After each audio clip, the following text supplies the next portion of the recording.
अस्सलामुअलैकुम स्टूडेंट्स, मैंने last video में आपको बताया था कि कंप्यूटर पे जीडीबी कैसे बनाते हैं। आज आप देख रहे हैं कि आपके सामने मोबाइल की स्क्रीन है, तो इंशाल्लाह इस वीडियो में आपको बताऊंगा कि मोबाइल पर जीडीबी कैसे बनाते हैं। मोस्ट ऑफ द स्टूडेंट्स जो है वो मोबाइल फ़ोन यूज़ करते हैं, तो उनके लिए भी वीडियो होनी चाहिए कि मोबाइल पर जीडीबी कैसे अटैम्प्ट करते हैं। आपके सामने यहाँ पर एक एलएमएस ओपन है स्टूडेंट का। आपने सबसे पहले देखना है कि आपको किस सब्जेक्ट की जीडीबी आई हुई है। यहाँ पर देखेंगे तो यहाँ पर पार्क 301 की एक जीडीबी आई हुई है। हम इसके ऊपर क्लिक करते हैं तो द स्टूडेंट्स जो हैं वो इस जगह पे आके कंफ्यूज हो जाते हैं। तो करना क्या आप लोगों ने, जब आपने जीडीबी के सेक्शन पे क्लिक कर लेते हैं ना, तो यहाँ पर देखें नोट सबमिटेड लिखा हुआ है। इसके नीचे एक छोटा सा व्यू का बटन आपको दिया है। व्यू के बटन पे आप क्लिक करते हैं ना, आपकी जीडीबी की डिटेल्स आ जाती हैं। Total marks, starting date, closing date, status, question का टाइटल, क्वेश्चन की डिस्क्रिप्शन। ठीक है, यहाँ पर आपको इंस्ट्रक्शन जो है वो लाजमी रीड करनी है। ऊपर देखें the topic of GDB is, यहाँ पर हमें जीडीबी का टॉपिक ये दिया हुआ है, डिस्कस द रोल ऑफ ये वो। मतलब ये मैटर नहीं करता कौन सा सब्जेक्ट है, क्या सोल्यूशन होगा, मैटर ये करता है कि जीडीबी मोबाइल में कैसे अटैम्प्ट करते हैं। अब नीचे देखें आपको एक पोस्ट मैसेज का बटन भी नज़र आ रहा होगा। शो में मैसेज लिखा हुआ है, पोस्ट मैसेज लिखा हुआ है। तो पोस्ट मैसेज के बटन पे आप लोगों ने क्लिक करना होता है जीडीबी को अटैम्प्ट करने के लिए।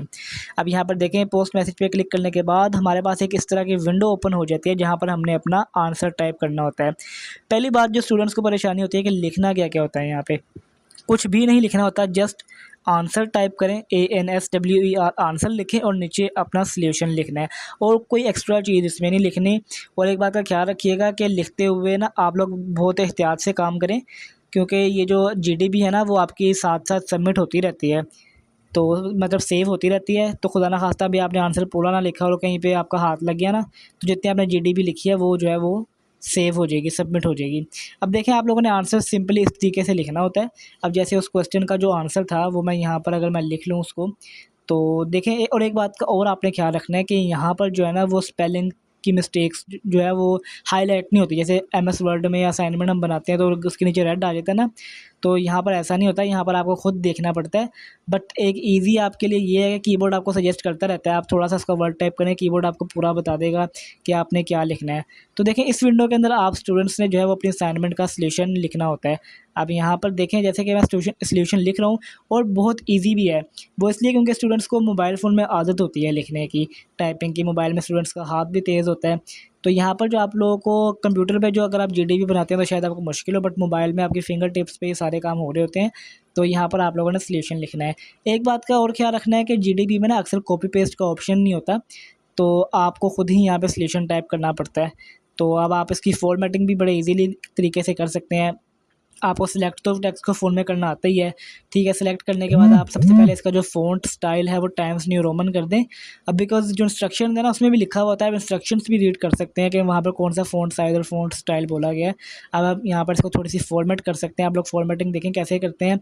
हमने अपना इसको जो है वो टेक्स्ट को सिलेक्ट किया, ऊपर से बी का बटन दबा के हमने इसको बोल्ड कर दिया, यू से हमने इसको अंडरलाइन कर दिया। ठीक है, उसी तरह मतलब आपको जो जो ऑप्शन आपको लगता है कि ये बोल्ड होने चाहिए उनको आप बोल्ड कर दें, और साथ ही आप उनको अंडरलाइन कर दें। मतलब देखें जीडीबी में होता कुछ भी नहीं, प्रेजेंटेशन कुछ भी नहीं, जस्ट आपने अपना आंसर लिखना होता है, सोल्यूशन देना होता है, और कुछ भी नहीं। यहाँ तक कि क्वेश्चन भी आप लोगों ने अपना नहीं लिखना होता है यहाँ पे। तो देखें जैसे कि मैंने अपना आंसर लिख चुका हूँ ना मैम। अब आपको यहाँ पर देखें कि यहाँ पर एक प्रीव्यू का बटन भी बना हुआ होगा। ये देखें, ये प्रीव्यू का बटन है। नीचे प्रीव्यू का बटन लिखा हुआ आ रहा है, साथ पोस्ट मैसेज का बटन लिखा हुआ आ रहा है। प्रीव्यू के बटन पे क्लिक करके आप चेक कर सकते हैं कि आपकी असाइनमेंट जो आपने जीडीबी टाइप की है वो कैसी लग रही है और आंसर कैसा लगता है।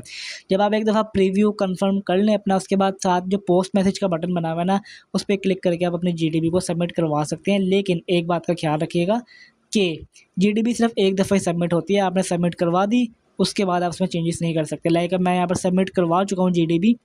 एक मिनट में आपको अगेन बैक जाकर दिखाता हूँ। अगेन हम पार्क 301 सब्जेक्ट पर जाते हैं, और ये देखें सबमिटेड लिखा हुआ आ चुका है। ओपन के नीचे सबमिटेड लिखा हुआ आ गया है।